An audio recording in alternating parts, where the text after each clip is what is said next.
presiones sociales y políticas, morales también, y no pocas naturalmente, el hombre moderno ha llegado a trocarse en una ficha, un voto, todos por igual equiparados en cada sector partidario.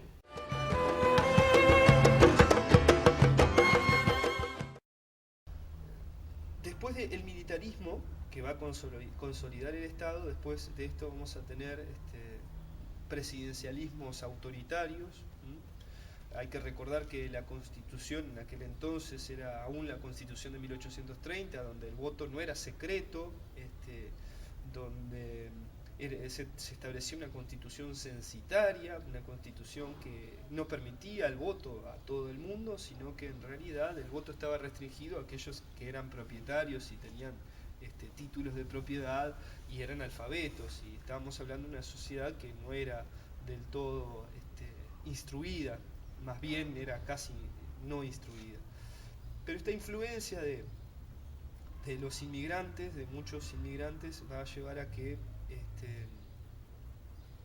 se consolidan nuevas empresas con una capacidad de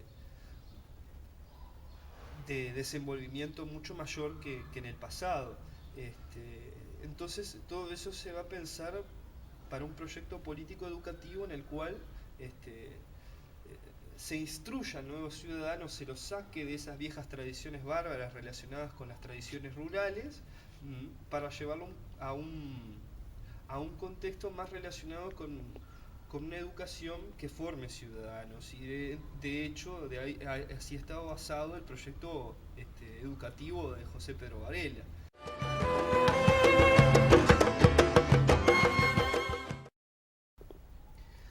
Y Figari en la vida adulta, encontramos a un Figari en la vida adulta en el que estamos en el periodo, digamos, institucional o de institucionalización del Uruguay, que está caracterizado por el vallismo. El vallismo que va desde 1904 hasta 1917 va a ser, digamos, el buque insignia, ¿no? Y el motor de las consolidaciones del país. Ya se deja de mirar desde el punto de vista ya se deja ver con buenos ojos a las empresas, por ejemplo, las empresas inglesas y los capitales inversores ingleses, se deja de verlos con buenos ojos debido por ejemplo, a los altos costos que tenían los servicios, por ejemplo, los servicios de trenes, los servicios de usinas eléctricas, los servicios de agua, y se comienza a pensar estatalmente el hecho de utilizar estos servicios, ¿no? A su vez, bueno, con el vallismo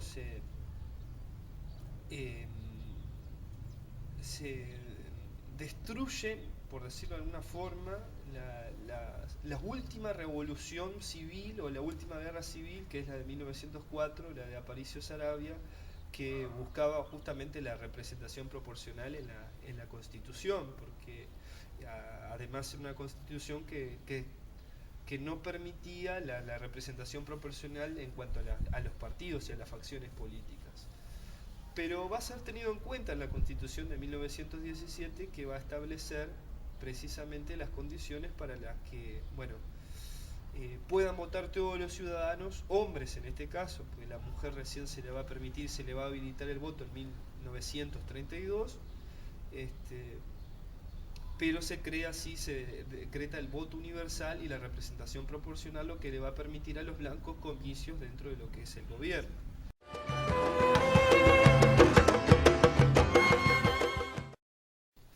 Y bueno, lo que se pretendía que el obrero no fuera un mero servil del desarrollo industrial, sino que fuera consciente de lo que estaba produciendo, para qué estaba produciendo, y que fuera consciente de la realidad que estaba viviendo en el contexto histórico, y que su producto, aparte de servir para algo, era una obra, era arte, era una obra artística en la que se puede apreciar lo bello, lo estético, y bueno, sobre todo eso, esa comunión de obrero y artista.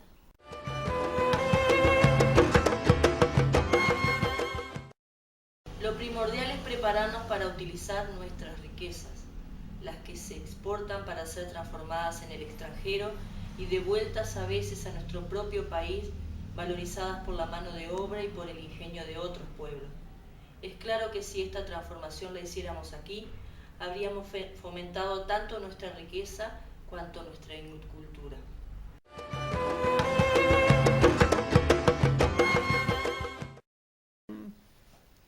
Bueno, y otra de las cosas importantes de destacar de Figari es las reformas que él pretendía hacer en la Escuela Nacional de Artes y Oficios, no solamente lo edilicio, lo que pretendía cambiar en el edificio, sino en la normativa. También hay algo que se destaca también, es la relación del alumno y el docente. Él decía que la centralidad estaba en el alumno.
Fue rechazada porque en ese momento Valle Ordóñez estaba impartiendo la reforma de la creación de los liceos, entonces no se creía conveniente que paralelo a eso hubiese una formación técnica. Y yo creo que eso también, hasta el día de hoy, se ve esa segregación.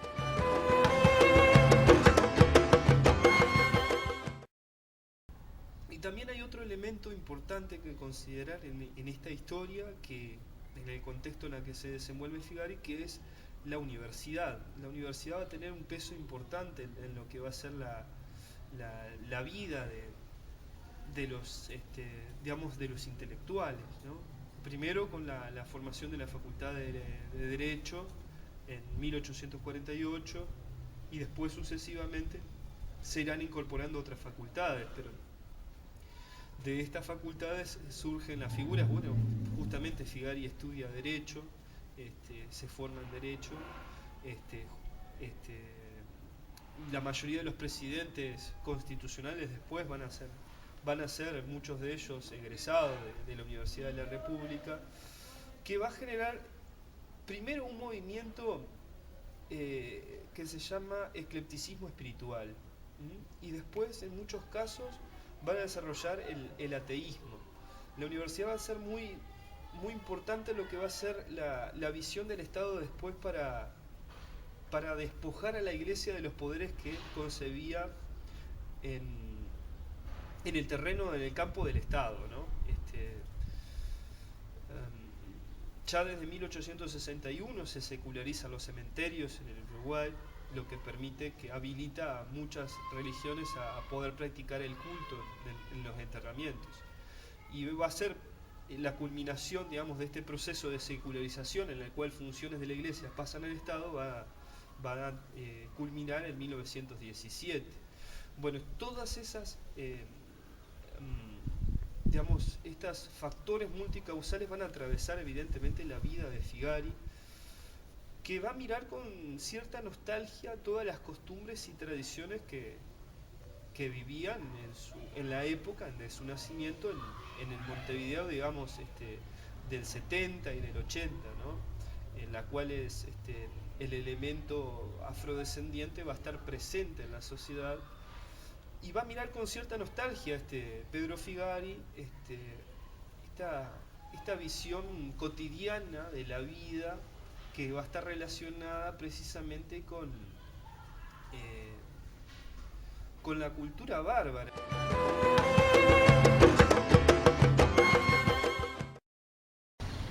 Bueno, ¿qué decir de Figari? Hay muchas cosas para decir de Figari. Conocemos al Figari pintor, pero sabemos del pedagogo, del abogado, del filósofo, del escritor. Si nos ponemos a pensar en la parte que más conocemos, que es la de su pintura, que algunos llaman un arte testimonial, que realmente no sé si es tan testimonial, o simplemente en su dibujo sincrético, él lo que buscaba era representar algo de algún momento en esas vidas. Como decía Borges, él rescataba la felicidad y la alegría de ese momento, y cuando uno, por supuesto que Borges lo decía con otras palabras, cuando uno observa las obras de Figari, y al decir de Borges, sentimos como que no estuvimos ahí y como que desearíamos estar y ser en esas pinturas de Pedro Figari. Y él dibujó bailes, pericones, ombúes, y los dibujó no teniendo en cuenta tanto un punto de fuga y fugante como lo podemos ver en algunas producciones renacentistas. Sí trató de hacerlo en dos planos, podríamos dividir esos cartones de Figari, un plano superior y otro inferior, y nos metemos como en esa especie de parte de cubo que nos genera el espacio que nos dan las pinturas de Figari. Y vemos en su pincelada una concreción sutil, pero a la vez muy íntegra, colores muy vivos, muy llenos de movimiento. No sabemos si era consciente y quería hacerlo realmente de manera concreta para agradar al público. Pienso que no, que lo hacía realmente porque lo sentía. Y una de las grandes riquezas de su obra es que no lo hacía desde la perspectiva de un pintor, lo hacía desde algo en un campo más amplio, que el campo de un escritor, de un filósofo, de un pensador, de un pedagogo. Y ese movimiento que nos genera la pintura de Figari va más allá de lo que vemos, del color, del contracolor, uno al lado del otro, de los colores opuestos que dan en los pericones y en las polleras de las mujeres ese movimiento. Cuando uno los ve, realmente siente la esencia de lo que podrían haber sido esos ambientes que Figari pintó.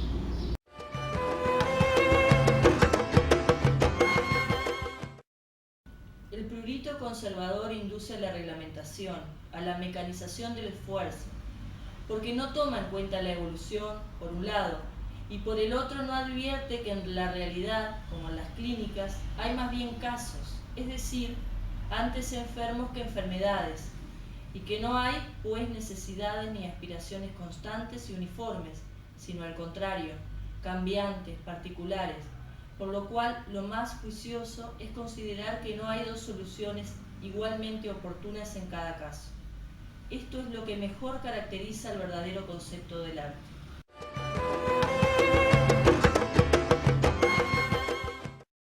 De las anécdotas de la vida de Figari, el deseo de él que el gobierno uruguayo comprara obras, y no las compraba.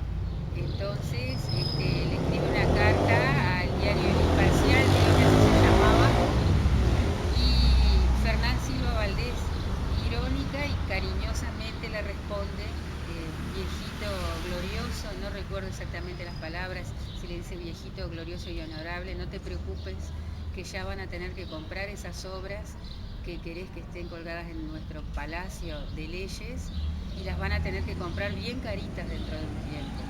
Y además le escribe un poema. Y yo creo que eso simboliza todo lo que generaba Figari en la sociedad. Gente amiga que le gustaba lo que hacía y gente que no le gustaba lo que hacía.